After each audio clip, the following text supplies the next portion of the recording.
नमस्कार दोस्तों, मैं डॉक्टर सुमित गुप्ता। आज के सेशन में हम लोग बात करेंगे एनाटॉमी ऑफ एनल कैनाल की।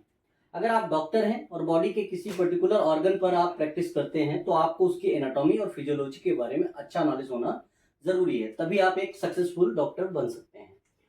तो अगर एनाटॉमी ऑफ एनल कैनाल की बात करें तो सबसे पहली बात आती है कि डेफिनीशन। एनल कैनाल क्या होती है? तो हमारी लार्ज इंटेस्टाइन का जो सबसे डिस्टल पार्ट होता है, सबसे एंड पार्ट होता है, उसको हम बोलते हैं एनल कैनाल। कहाँ सिचुएटेड होता है? तो टू बटक्स के बीच में। और इसकी अगर पोजीशन कोई पूछे कैसी पोजीशन है, तो ये डाउनवर्डली और बैकवर्डली होती है। ठीक, टू बटक्स के बीच में डाउनवर्डली और बैकवर्ड होती है ना। अब हम थोड़ा सा आउटलाइन जानने की कोशिश करते हैं, देखते हैं। जैसे हम अगर एनल कैनाल की बात करें तो एनल कैनाल के जस्ट ऊपर का जो पार्ट होता है इसको हम कहते हैं रेक्टम। यहां पर हमारा फीकल मैटर स्टोर होता है, ठीक।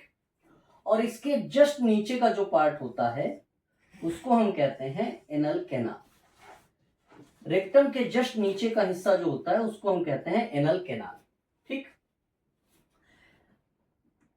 एनल कैनाल और रेक्टम जहां पर ये मीट करते हैं, इस पर्टिकुलर पॉइंट को कहते हैं एनोरेक्टल जंक्शन। इसको कहते हैं एनोरेक्टल जंक्शन,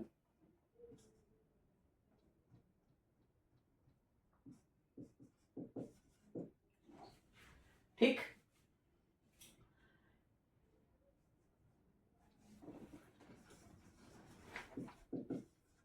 एनोरेक्टल जंक्शन। और यहां पर जो रिंग लाइक स्ट्रक्चर बना है इसको कहते हैं एनोरेक्टल रिंग।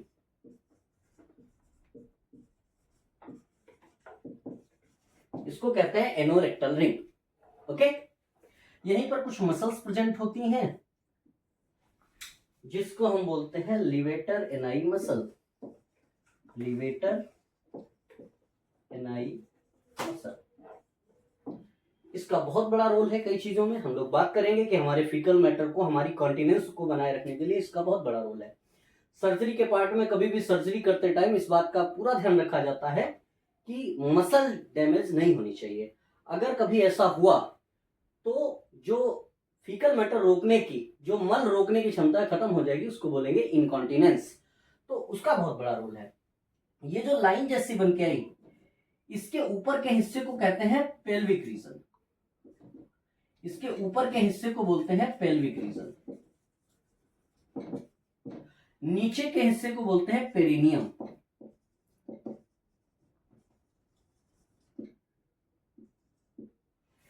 और ये जो बना है ना, इसको बोलते हैं पेल्विक डायाफ्राम। ये सेपरेट करती है पेल्विक रीजन को और पेरिनियम रीजन को, ओके। अब अगर हम जनरल आउटलाइन की बात करें तो इसकी लेंथ अगर पूछे तो अबाउट एनल कैनाल की जो लेंथ होती है वो अबाउट 4 सेंटीमीटर होती है। अब 4 सेंटीमीटर क्या पूरी 4 सेंटीमीटर में कुछ पार्ट्स होते हैं? तो जानते हैं ये 3 हिस्सों में डिवाइडेड होता है। ऊपर से 1.5 सेंटीमीटर जब नीचे चलते हैं तो हमको कुछ कॉलम जैसे स्ट्रक्चर मिलते हैं। उसके नीचे चलते हैं तो एक लाइन मिलती है, और उसके नीचे चलते हैं तो एनल वर्स। तो तीनों पार्ट को हम देखते हैं और तीनों के बारे में जानते हैं थोड़ा थोड़ा। देखिए, जब ऊपर से 1.5 सेंटीमीटर नीचे चलते हैं, कितना? 1.5 सेंटीमीटर, तो हमको कुछ कॉलम जैसे स्ट्रक्चर मिलते हैं। इनको बोलते हैं annual column of mortgagee, okay. इन कॉलम को बोलते हैं annual column of मॉर्गेग्नी।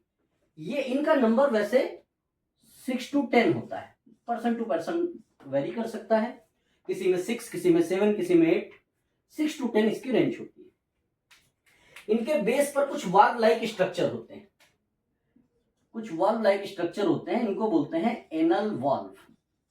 Anal valve. इन्हीं यहीं पर कुछ साइनसेस होते हैं जिन्हें कहते हैं एनल साइनसेस। एनल साइनसेस,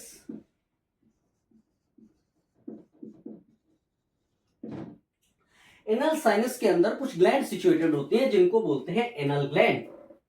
यहीं पर कुछ ग्लैंड सिचुएटेड होती हैं। अगर हम कुछ बनाना चाहें तो ऐसे कुछ स्ट्रक्चर बनता है जिनको क्या कहते हैं, anal glands.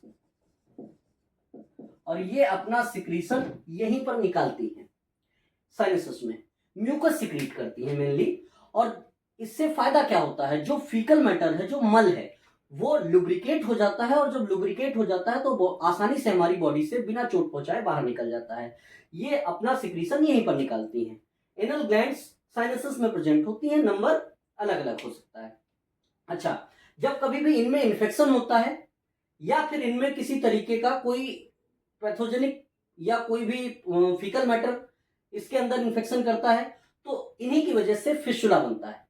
Most of the cases में देखा गया है कि अबाउट 80% या उससे ज्यादा फिस्टुला जो होते हैं वो एनल ग्लैंड में इन्फेक्शन की वजह से बनते हैं। ठीक, जो ये दिखने में कुछ दांतों जैसी लाइन नहीं दिख रही है, तो ये जो दांतों जैसी लाइन बनी है, इसी लाइन का नाम होता है डेंटेट लाइन।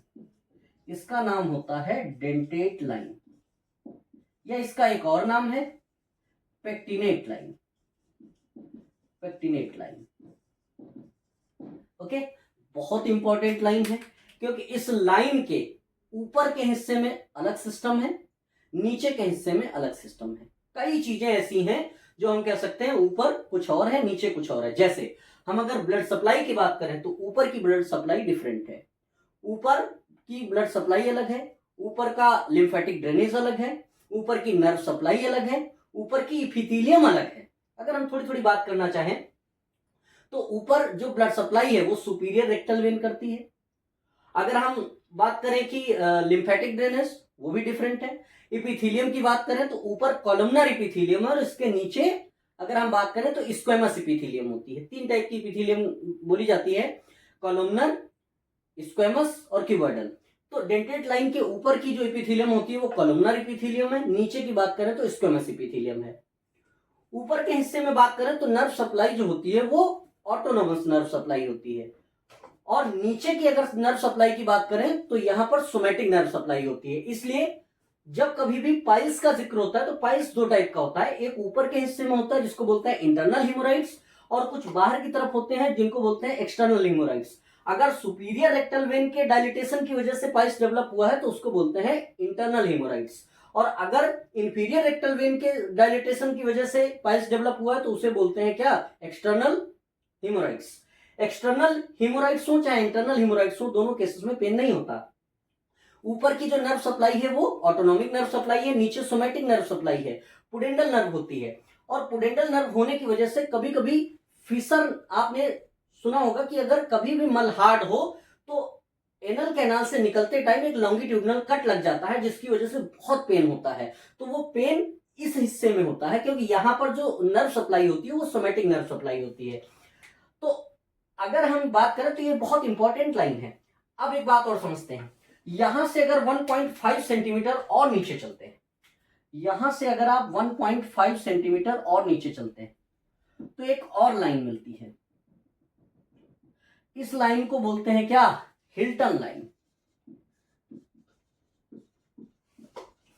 या इसी को व्हाइट लाइन भी कहते हैं। ये भी अपने आप में बहुत इंपॉर्टेंट है। क्यों?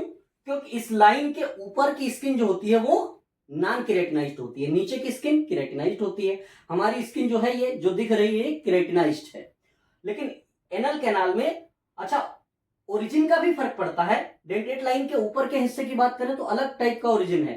अगर हम बात करेंगे तो आपने पढ़ा होगा endodermal, mesodermal, ectodermal.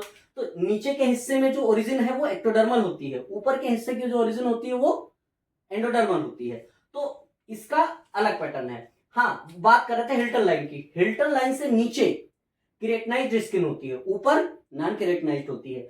Hilton line, दो स्फिंक्टर होते हैं, इंटरनल स्फिंक्टर और एक्सटर्नल स्फिंक्टर, जो हम अगले सेशन में बात करेंगे अभी, क्योंकि अभी तो आउटलाइन पता कर ले, हम लोग जान ले कि कैसे होती है।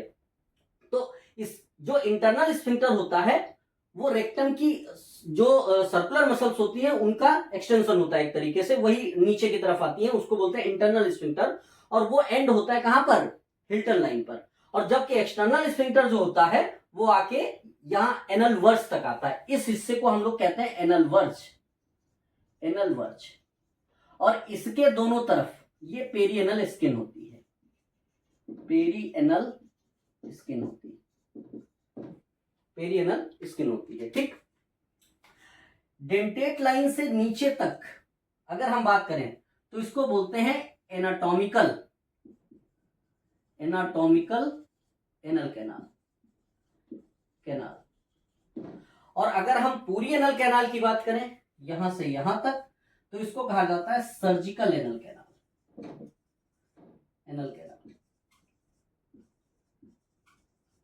Surgical anal canal. तो एनल वर्ज से लेकर लिवेटर एनाई तक जो पेल्विक डायफ्राम है, पूरी एनल कैनाल को एक साथ बोलते हैं सर्जिकल कैनाल। ओके, तो हिल्टन लाइन हम लोगों ने देखा 1.5 सेंटीमीटर नीचे चलने पर डेंटेट लाइन है और उसके 1.5 सेंटीमीटर चलने पर हमें हिल्टन लाइन मिली या व्हाइट लाइन मिली। ये हुआ 3 सेंटीमीटर। इसके बाद में देखा गया है कि अगर यहां से 0.8 सेंटीमीटर और नीचे चलते हैं तो हमको एनल वर्ज मिलती है। और एनल वर्ज के दोनों तरफ जो आपको दिख रहा है ये इसको पेरिएनल स्किन बोलते हैं। तो 1.5 सेंटीमीटर, फिर 1.5 सेंटीमीटर और 0.8 सेंटीमीटर, 3.8 सेंटीमीटर डायग्रामेटिक रिप्रेजेंटेशन मैंने किया। हाँ, बॉडी के लेंथ के हिसाब से अगर कोई बहुत लंबा चौड़ा आदमी है तो उसमें 4 सेंटीमीटर पूरी भी हो सकती है और एनल कैनाल थोड़ी बड़ी हो सकती है। और अगर मान लो बॉडी हाइट छोटी है तो उसकी एनल कैनाल छोटी भी हो सकती है। तो इस सेशन में हम लोगों ने एक जनरल एनाटॉमी का डायग्राम बनाया ताकि बेसिक बेसिक चीजें सीख सकें। अगले सेशन में हम लोग इसके बारे में nerve supply, blood supply, sphincter और उनके बारे में रिलेटेड चीजें सीखेंगे। Thank you.